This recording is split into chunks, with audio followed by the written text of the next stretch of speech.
सोचो जरा, 6 महीने बाद सब लोग ट्विटर पर फ्लेक्स कर रहे होंगे, क्रिप्टो ने मेरी लाइफ बदल दी, और तुम वही मीम्स देखते रह जाओगे और सोचते रहोगे मुझे भी एंट्री ले लेनी चाहिए थी यार।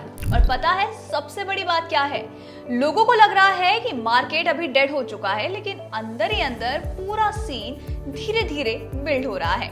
वॉल स्ट्रीट, गवर्नमेंट्स और बड़े प्लेयर्स सब लोग क्वाइटली बिटकॉइन में घुस चुके हैं। और तुम लोग क्या कर रहे हो? वेटिंग फॉर एक और डिप? ब्रो, डिप गया, इंस्टीट्यूशंस ने सीट ले लिया और हमारी जनता अभी भी स्टेशन पर ही खड़ी हुई है।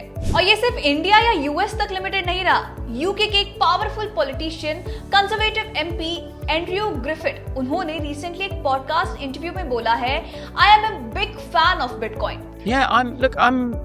I'm a big fan of Bitcoin. और सिर्फ इतना ही नहीं, उन्होंने बिटकॉइन को एक टूल बोला है जिससे स्टेट ओवररीच को तोड़ने का काम हो सकता है। The first country in the world to successfully adopt credit cards was the UK. Mm-hmm. Right? They weren't invented here. The Barclays card started in the States, but the adoption massively different, and that's one reason why we're the home of fintech. Right? We've got that ecosystem here. So I really regret. अब आप सोचो, एक UK law maker openly कह रहा है कि bitcoin एक ऐसी चीज है जिससे लोग अपने पैसों पर कंट्रोल रख सकते हैं, बिना किसी सेंट्रल अथॉरिटी के, बिना किसी इंटरफेरेंस के। ग्रिफिथ ने कहा है कि जब सरकार एक्सेसिव सर्वेलेंस करती है या फिर अननेसेसरी टैक्सेस लगाती है, तब सिटीजन्स के पास एक ऐसा ऑल्टरनेटिव होना चाहिए जो उन्हें प्रोटेक्शन दे, और उनके लिए वो ऑल्टरनेटिव है बिटकॉइन। अब अगर आप सोच रहे हो कि ये सिर्फ एक एमपी का पर्सनल ओपिनियन हो सकता है, तो जरा क्रिप्टो के करंट ग्लोबल डेटा पर भी आप नजर डाल लो। जून 2025 का सेकेंड वीक में ही बिटकॉइन स्पॉट ETFs में $1.02 बिलियन का नेट इनफ्लो आया है। कॉइन शेयर्स के हिसाब से भी देखें तो टोटल इनफ्लोज ETF लॉन्च होने के बाद से $36.9 बिलियन क्रॉस कर चुके हैं। वॉल स्ट्रीट का पैसा, पेंशन फंड्स, रिटायरमेंट अकाउंट्स सब बिटकॉइन खरीद रहे हैं। और ETFs का नेचर क्या होता है? Long term holding, monthly SIP जैसे flows. This creates a snowball effect जो कि होता है स्लो पर पावरफुल। और वही आइडियोलॉजी ग्रिफिथ के स्टेटमेंट पे भी अलाइन होती है, जहां लोग अपना पैसा सेंट्रलाइज्ड सिस्टम से निकालकर एक डिसेंट्रलाइज्ड और परमिशनलेस सिस्टम में ले जाते हैं। सेकंड मेजर पॉइंट ये है कि यूएस गवर्नमेंट का स्टांस पूरी तरह से चेंज हो गया है।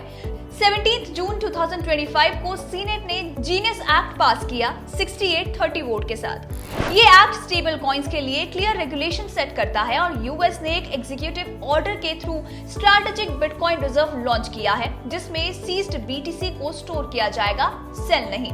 मतलब सरकार भी अब बिटकॉइन को एक लॉन्ग टर्म सोवरेन असेट के रूप में ट्रीट कर रही है। और ये बातें ग्रिफिथ के व्यू पॉइंट को और भी सॉलिड बनाती है, क्योंकि उनका कहना था कि गवर्नमेंट्स जब भी ज्यादा पावर अक्यूमुलेट करती है, तब लोगों को अपना पैसा प्रोटेक्ट करने का भी राइट मिलना चाहिए, और उनके लिए बिटकॉइन ही ये राइट है। थर्ड पॉइंट ये है कि कॉर्पोरेट्स और सोवरेन फंड्स भी क्वाइटली BTC स्टैक कर रहे हैं। स्ट्रैटेजी नाम के फंड के पास अब 5 लाख से भी ज्यादा बिटकॉइन है। एवरेज बाय प्राइस है $70K।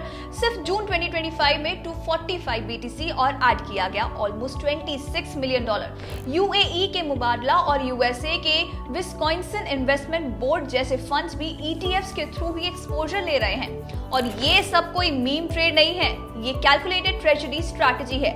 माइकल सेलर के साथ अब 100+ कंपनी सेम मॉडल फॉलो कर रही हैं, डेप्ट रेस करके बिटकॉइन बाय करना और फिर लॉन्ग टर्म तक होल्ड। इससे मार्केट में सर्कुलेटिंग BTC सप्लाई और कम हो जा रही है। ग्रिफिथ ने भी इसी पॉइंट को इनडायरेक्टली हाईलाइट किया है अपने पॉडकास्ट में कि बिटकॉइन एक फाइनेंशियल फ्रीडम का सिंबल है। जब सिस्टम वीक हो या फिर ओवर रेगुलेटेड हो जाए, तब डिसेंट्रलाइज्ड मनी का रोल और इंपॉर्टेंट बन जाता है। लास्ट पॉइंट जो लोग इग्नोर कर रहे हैं, इथेरियम और टॉप ऑल्ट कॉइन्स का ब्रेकअप। जीनियस एक्ट से स्टेबल कॉइन्स यूसेज लेजिट हो गया है, और 70% plus stable coins volume Ethereum पे चलती हैं। ETH वेल्स ने सिर्फ जून में ही $1.5 बिलियन का ETH बाय किया। XRP, डॉज, कार्डानो, इनके ETFs के अप्रूवल चांस ब्लूमबर्ग ने 90% तक बताए हैं। S&P 500 भी ATH के जस्ट नीचे है। जब इक्विटीज बुलिश है, क्रिप्टो रेगुलेटेड हो रहा है और गवर्नमेंट खुद एक्यूमुलेशन कर रही है, तो गेस करो क्या होता है? बिल्कुल सही समझे, स्ट्रक्चरल बुल मार्केट। तो दोस्तों, अगर आप भी ये तो ऑलरेडी पंप हो गया है, इसी माइंडसेट में हो, तो जाग जाओ। This is not the top, this is the foundation. UK के MP, US senate, wall street, sovereign funds सभी सेम पेज पर आ चुके हैं और क्रिप्टो का ग्लो अप अभी और भी बाकी है। अब अगर आपको ये वीडियो वैल्यूएबल लगी हो तो इसको लाइक करो, कमेंट करो, क्रिप्टो का ग्लो अप अभी बाकी है, और एक ऐसे दोस्त को भेजो जो अभी भी कंफ्यूज्ड है। नेक्स्ट टाइम जब ये चार्ट्स हम देखेंगे, शायद हम सिर्फ ये बोलेंगे, ब्रो ये तो सेल था। अगली वीडियो में मिलते हैं नए अपडेट्स के साथ, तब तक के लिए बाय बाय।